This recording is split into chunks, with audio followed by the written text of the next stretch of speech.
live the vanguard of South African working class, long live. Long live. Viva Cosatu, viva. Viva. Happy birthday Cosatu, happy birthday. Happy birthday. Viva Wafto, viva. Viva. Happy birthday Wafto, happy birthday. Happy birthday. Long live the alliance, long live. Long live. Forward to socialism, forward. Forward. Comrade Chair, congratulations. What a privilege to speak last when you are chairing. Something doesn't happen every day. Let me create a General Secretary through him.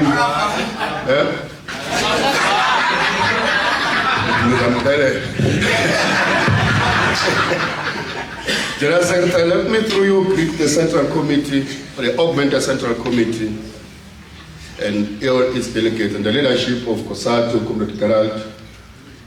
And of course, in your meeting, I see that we have also Central Executive Committee members of Cosatu and provincial leaders that are present here, of course, in their different capacity. We want to, and now my job is a bit easier because I thought I'm the main speaker, so I understood now that it's the party event, way to, as the birthday boy, bonga, who celebrate us, who know what to see,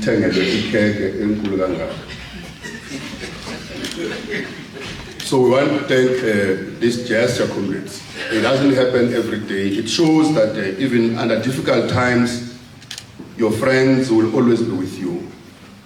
And as a Cosatu, take this time to appreciate. So before I go on, comrades, I want to say that the running theme of Cosatu from the 14th National Congress up until the one we're going to have next year is build working class unity for economic emancipation or economic liberation towards socialism. So I mean, in case you doubted us, who we are, we understand as a federation that the unity of the working class, it is the instrument and the weapon within which the economy can be in the hands of the working class, or the workers can be liberated economically. With the fragmentation of the working class in general and the workers' movement in particular, it will not be possible for the workers to be economically liberated. But what is that economic liberation for? It is for socialism. It's in our books, it's in our documents, it's in our resolution, it's our theme. So that's who we are. The struggle for socialism is a struggle which we adopted at our formation as a federation. So that's the first thing we wanted to say. If we had time, I was going to elaborate more on that. But now, let me just say, comrade, that 2 days from now, on the 1st of December, Cosatu will celebrate 40 years of anniversary of its existence. Our president, Cosatu President Comrade Shingange, will give the keynote address at Dobsonville Stadium on the 6th of December. We therefore invite all communists, all members of the Communist Party, the structures, of course, together with the General Secretary, we're going to give a much more message of support there, and our President give the main message. So I will not want to preempt or to take what the President will speak to the nation on this historical moment. But comrades, the 1st of December 1985, for us, we characterize it as a dialectical leap in the history of South African labor movement. It represented the synthesis of decades of struggle, united trade union and community struggles into a powerful working class force. Cosatu's formation was not an isolated event. It was the product of the contradictions inherent in the apartheid capitalist system. And as Marxist theory teaches us, contradictions drive historical change, and the contradictions of apartheid and capitalism created the conditions for the emergence of Cosatu. So Cosatu's revolutionary unionism was guided by Marxist-Leninist principle.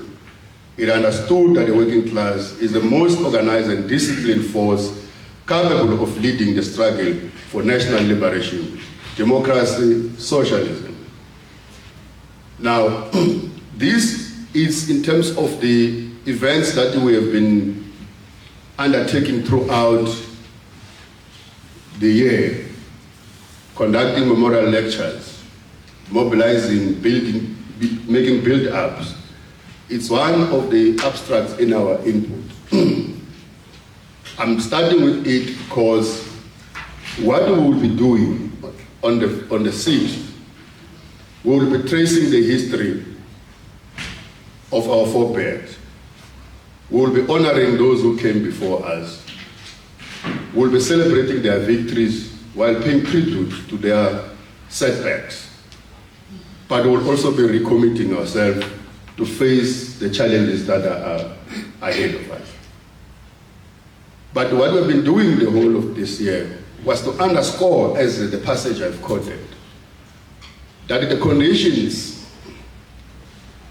created in South Africa a situation where the workers found themselves, they need to unite and form an organization.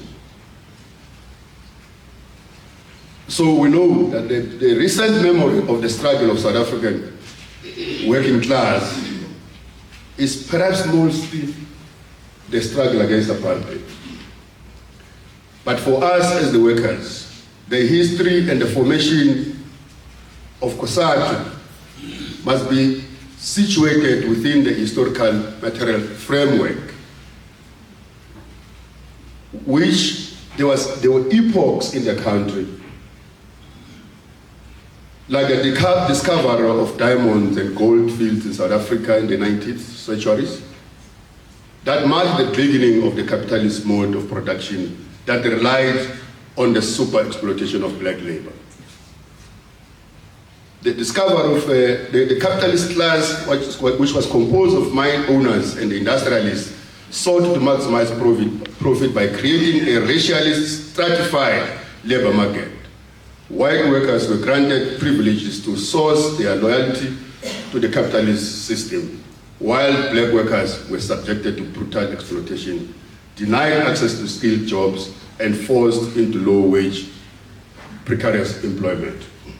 There was no apartheid at that time, but it was the beginning of the imperialism in our country, but most importantly, the emergence of capitalist system. So this thing of us saying we are the working class, it's conditions that prevail that forced us to say there's a capitalist class that wants to exploit us in order to make profit. But because capitalists understood that one of the things that must happen is to stratify us and others to divide and rule. So it gave white workers some privilege and it denied black workers less privilege, actually no privileges at all. And therefore, one of the things that happened then is the formation of the Industrial Workers of Africa in 1970 as a response by African workers to the emergence and the presence of the capitalist system that was now oppressing, exploiting them, even on racial terms. And of course, this followed at the time of the contradictions of the capitalist system in the country to the formation of the ICU that the General Secretary has spoken about. It was another leap. There was a bit of a consciousness, there was a bit of agency, there was a bit of militancy, combining politics with also the worker struggle. But we note here in our notes that the demise of that union, industrial ICU, was what we call the lack of ideological clarity and organizational discipline. It's a history that is known. And this underscores, as Lenin will emphasize, the need for a vanguard party to provide leadership and direction to the working class. So I'm deliberately quoting this part And what happened from the Industrial African Workers Union, but also the ICU, and what happened, the need of the party, and at that time, the party then came in and then continuously provided leadership. And then we went to the more epoch of the brutal apartheid in the 1950s. Because 1955, just before we went to the National Dialogue of 1955, Freedom Charter, the Congress of the People, the Congress of the People.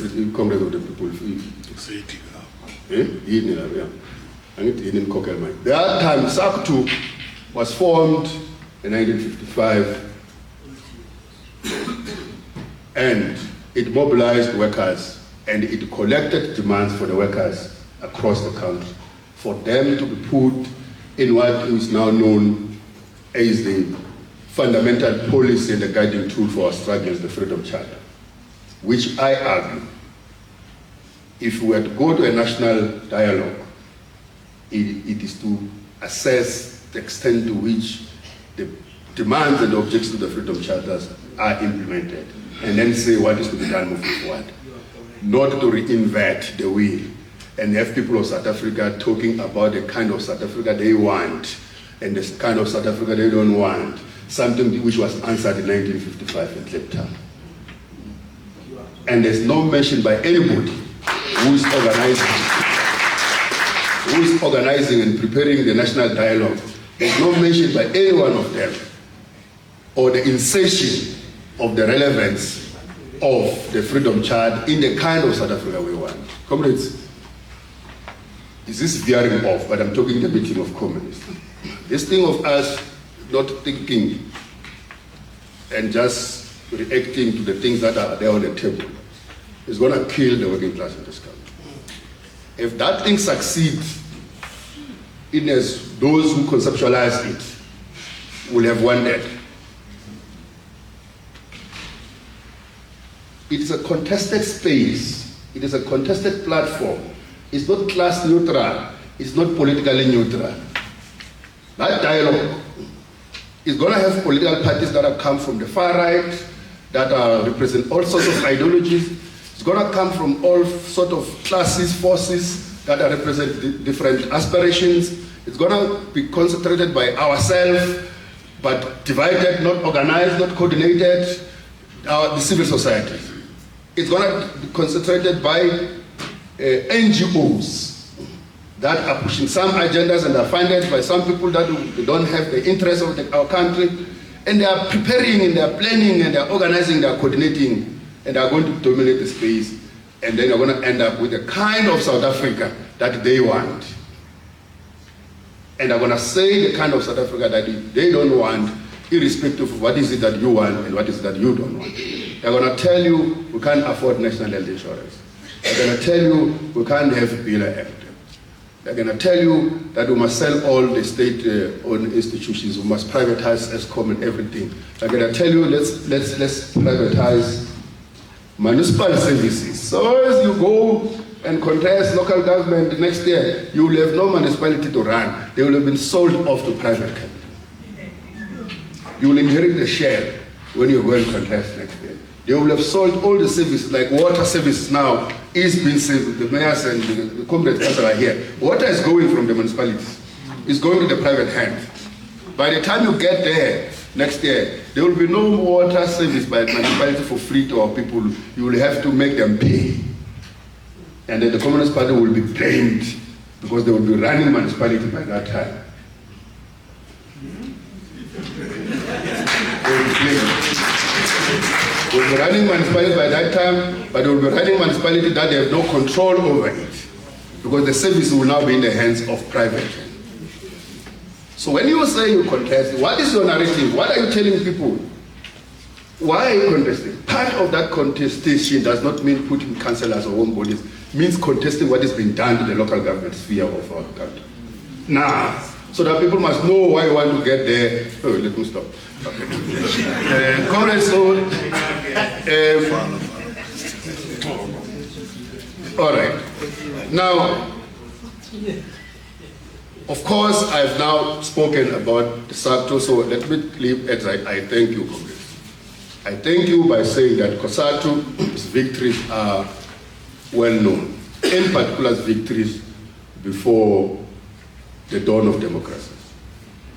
As Comrade General Secretary of the party was saying, the struggle waged by our affiliates today to get contract workers to be recognized reminds us of the struggle that was fought by trade unions during apartheid, where trade unions were not recognized. The fact that there was no Labor Relations Act then, and these unions forced the apartheid regime to recognize the Labor Relations Act. The fact that the federations fought to abolish the past laws at the time. The fact that the workers made the counter to be ungovernable at the time.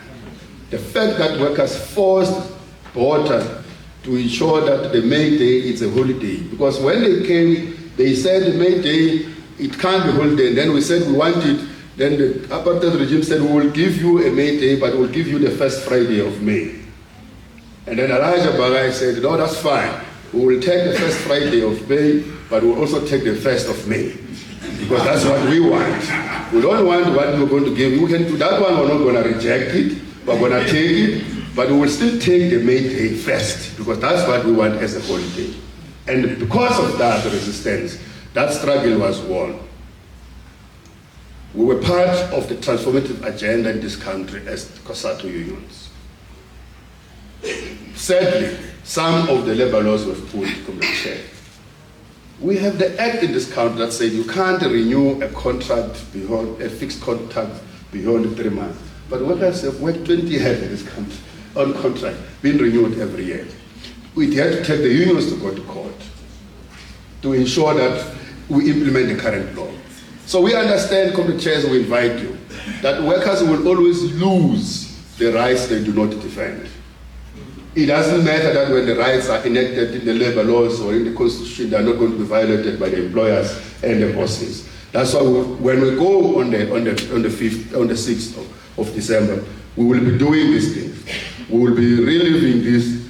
We will be indeed consolidating ourselves to ensure that we build working class power to emancipate ourselves economically, and then we move towards socialism. As conclusion, the history of Cosatu is a history of revolutionary struggles, a history that embodies the principle of Marxist-Leninism and the power of the working class to transform society. When we go on the 6th, we will reflect on the legacy of our own revolutionary trade union movement. We will draw inspiration from the struggles of the past to confront the challenges of the present. We will honor the sacrifices of those who came before us by continuing the fight for justice, for equality and socialism. We are committing ourselves to the principle of revolutionary unionism, the unity of the working class, and the vision of the socialist future. We thank you. We invite the party to strengthen the trade union movement, to strengthen more unions, to work with Cosatu as a reliable ally under difficult conditions. We shall win. Amanda.